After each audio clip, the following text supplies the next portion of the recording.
Essa é a mina Levan, também apelidada de a mina submarina.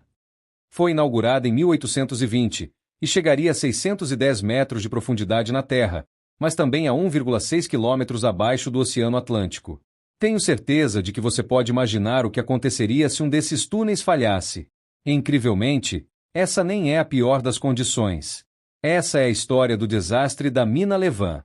Como sempre, antes de continuar, já deixa o like para me ajudar a crescer esse projeto de canal. Obrigado. Hoje em dia, há muitos empregos estressantes por um motivo ou outro.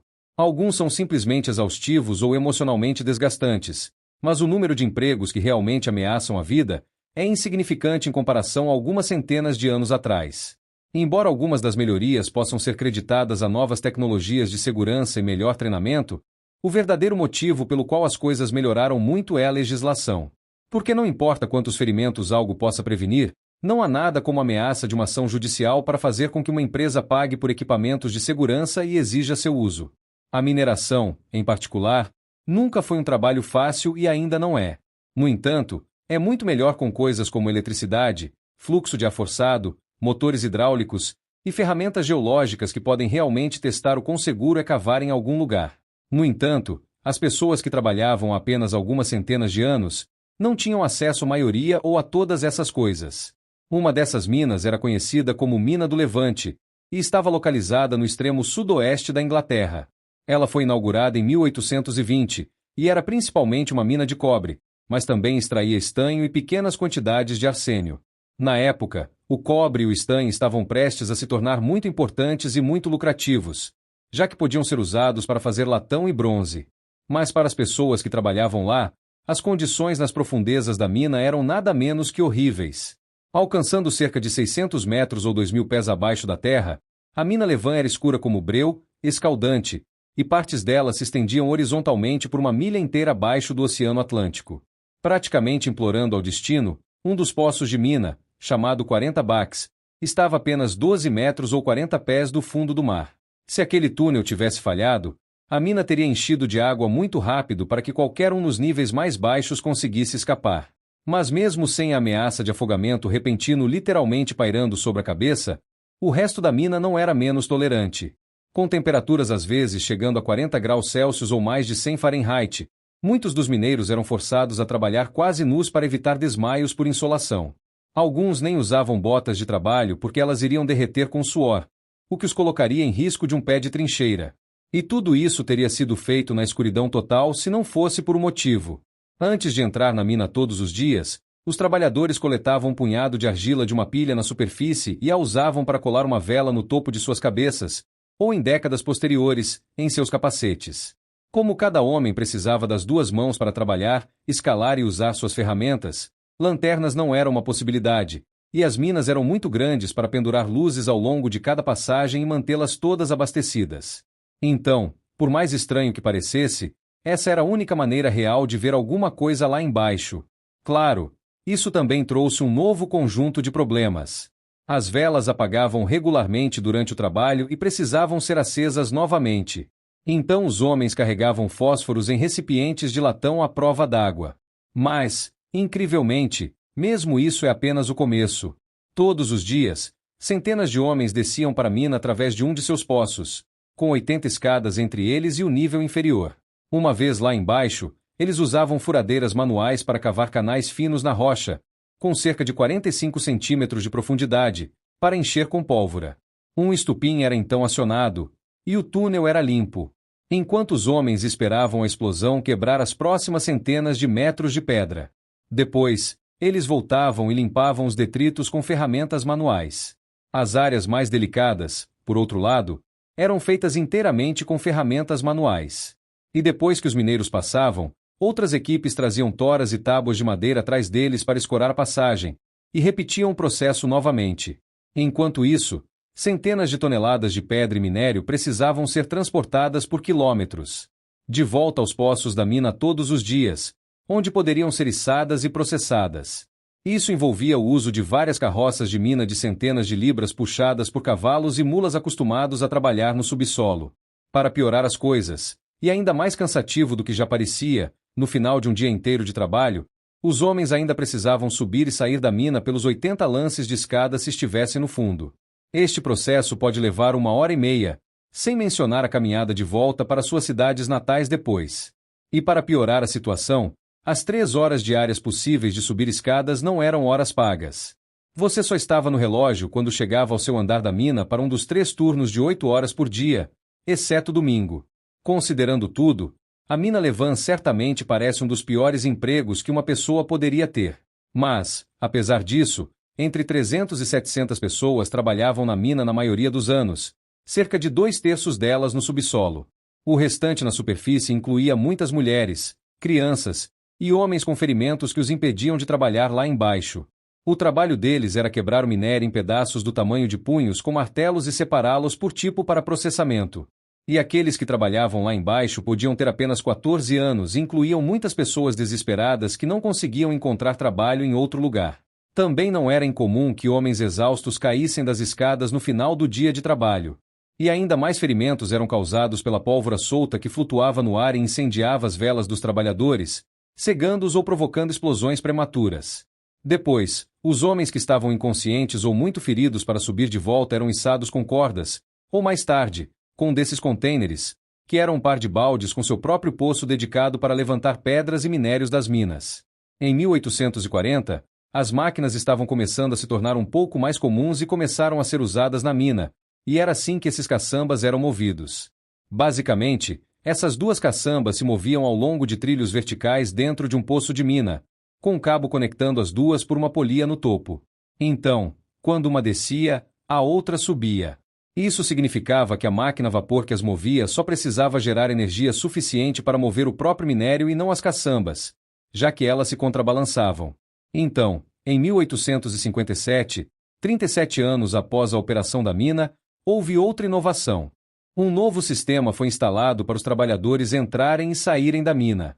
Este novo sistema viria a ser conhecido como motor de homem. Um motor de homem era como uma correia transportadora vertical ou um sistema de elevação com plataformas para os homens ficarem em pé. Era necessário que uma haste de madeira de 304 metros fosse inserida no poço da mina.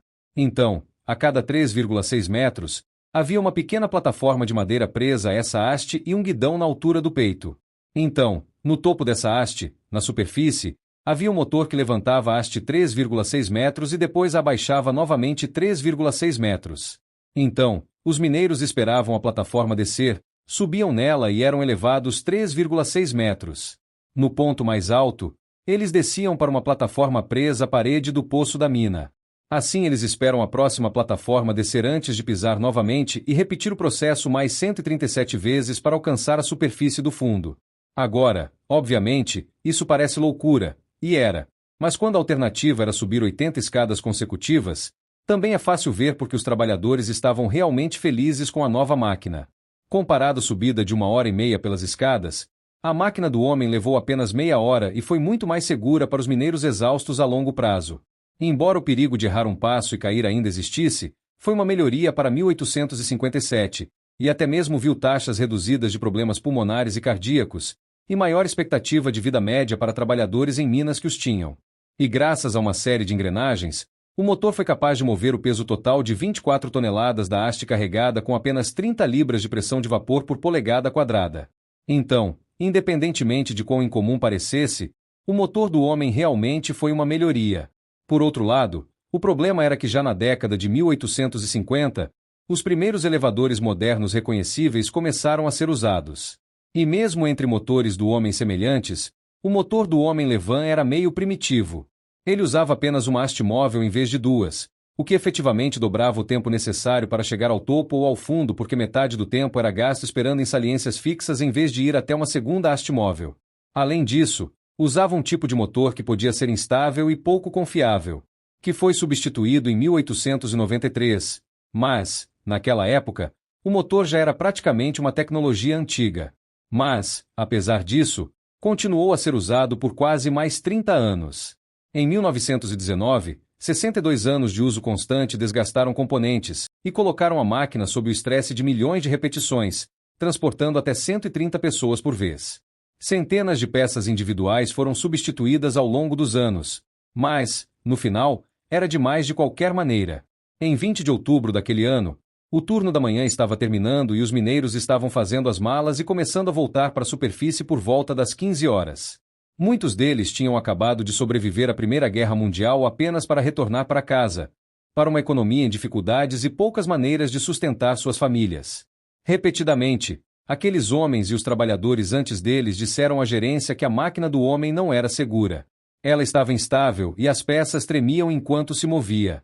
Muitos dos patamares e degraus também foram corroídos e não foram reparados adequadamente, mas a gerência se recusou a fazer algo a respeito. Substituir o motor custaria muito dinheiro, e embora houvesse planos para cavar um novo eixo vertical e instalar algo um pouco mais moderno, o trabalho ainda não tinha começado. Naquela época, a mina empregava 331 pessoas, com 187 delas trabalhando no subsolo. E conforme mais e mais pessoas subiam os pequenos degraus de madeira, enchendo-os quase até a capacidade apenas 45 centímetros do topo do curso. Enquanto a maioria dos homens se preparava para descer, houve um estrondo. Era o som de um suporte conectando as vigas superiores à haste que estava se desgastando há 5 anos desde a última vez que foi substituída. Em um único momento, ela se quebrou, e a haste de 304 metros e todos os homens começaram a cair. Perto do topo do poço, os homens desapareceram, gritando, enquanto a única coisa em que eles tinham para se segurar despencava de volta para o poço da mina. Ao fazer isso, ela se dobrou quebrando as asas de retenção que deveriam mantê-la no lugar. Então, depois de cair os primeiros 12 pés e bater no fundo do poço da mina, os 300 pés superiores da haste se quebraram e continuaram a cair sozinhas. Os homens mais abaixo da máquina começaram a perceber que algo estava acontecendo e puderam ouvir o que parecia uma avalanche de pedras e madeira descendo em sua direção. Enquanto a plataforma tremia sob seus pés e começava a deslizar, dezenas de trabalhadores pularam para a saliência mais próxima ou para os patamares de diferentes andares, se pudessem. Outros apenas se seguraram para salvar suas vidas e se viram deslizando nível após nível em direção à escuridão. Enquanto isso acontecia, suas velas explodiram com movimento repentino, e o poço foi preenchido com sons de pedras quebrando ao redor enquanto a haste se dobrava e afundava na parede do poço da mina, causando um desabamento parcial. Então, um momento depois, a poeira começou a baixar, e o estrondo de pedras e metais foi substituído pelo silêncio por um momento. E então, com os gritos crescentes dos homens presos, pedindo ajuda. Muitos deles se separaram uns dos outros, e quase todos em escuridão total. Depois que a haste despencou da superfície, o pedaço de 300 pés que havia se quebrado caiu quase outros 300 pés, quebrando vigas de madeira e patamares ao longo do caminho, antes de finalmente perfurar a parede do poço e parar. Ao fazer isso, ele também bloqueou completamente o túnel, removendo muitos dos suportes. Então, lá embaixo, o resto da haste se dobrou, mas permaneceu principalmente no lugar, prendendo os homens nela no subsolo. De volta ao topo da mina, os trabalhadores sabiam que algo havia dado errado, mas não sabiam o quão ruim era. Um dos poucos trabalhadores que tinham acabado de chegar ao topo quando ocorreu a ruptura, um homem chamado John Grenfell, se ofereceu para descer de volta ao poço e ver o que tinha acontecido. E quase imediatamente, ele se deparou com um grupo de mortos e feridos que estavam torcidos entre as vigas de madeira e as pedras que selavam completamente o túnel. Terrivelmente, o pai de John era um dos gerentes do local, e ele era um dos desaparecidos em algum lugar lá embaixo. Após o desastre, o chamado de emergência foi feito o mais rápido que as pessoas conseguiram. Poucos lugares, se é que algum, naquela parte da Inglaterra tinham telefone na época, mas conforme notícia se espalhou, mineiros de folga vieram em massa de cidades próximas. E centenas de outros de minas vizinhas como a mina Geevor e a mina Estipul também viriam ajudar. Amigos, familiares, repórteres e outros chegaram com eles no primeiro dia e depois. Assim que o resgate começou, tentar salvar o máximo de pessoas possível foi um trabalho extenuante. Como o poço estava muito danificado, cada socorrista teve que ser içado para dentro dele com uma corda. Lá, eles amarravam cordas em cada pedaço de destroço, levantando e tirando do caminho, enquanto tentavam não desestabilizar o poço ou causar a queda demais. Todas as pedras e madeiras que podiam pesar centenas de quilos precisavam ser puxadas para cima para abrir caminho para os sobreviventes, e isso continuaria por dias. E, obviamente, aqueles presos lá embaixo tinham seus próprios desafios. Depois de reacender suas velas, se ainda as tivessem, mais de 100 homens fizeram o possível para se reagrupar. Eles reuniram todos que puderam e ajudaram os feridos a caminhar até o poço de descarga e o poço de bombeamento de água. Cada um deles também estava equipado com escadas de emergência e percorreu todo o caminho até a superfície. Então, 2 horas após o colapso, para choque e alívio dos socorristas, homens do fundo dos poços começaram a aparecer das salas de máquinas e do prédio de processamento de minério. Então, inacreditavelmente, por mais exaustos que estivessem após um dia inteiro de trabalho e uma escalada inesperada, quase todos se juntaram ao esforço de resgate. Ainda assim, até então, mais de 50 de seus amigos e colegas de trabalho estavam desaparecidos em algum lugar lá embaixo. No final, seriam necessários 3 dias inteiros de escavação, içamento e rastejamento por túneis parcialmente tapados para resgatar todos os sobreviventes. Mas o processo era lento, e em muitas ocasiões, eles não conseguiam alcançar aqueles que pediam ajuda antes que eles se calassem. Entre os mortos, infelizmente, estava o pai de John. A mina Levan e seus trabalhadores vieram de pequenas cidades e vilas. Todos se conheciam lá, e cada morte era de um amigo ou membro da família. Ao longo de 3 dias de esforços constantes de resgate, o número de mortos subiu para 31. 14 foram encontrados perto do topo da pilha, a cerca de 45 metros de profundidade. A maioria dos restantes estava entre 160 e 320 pés. E os 3 últimos foram encontrados a 420 pés, 480 pés e 660 pés de profundidade. Esses 3 foram todos resultados de terem sido atingidos por destroços que caíram. Entre essas tragédias também houve muitos sobreviventes. Um garoto chamado William Lavery, que tinha apenas 14 anos, passou 15 horas preso sob o corpo de outro mineiro perto do topo da pilha antes de ser resgatado.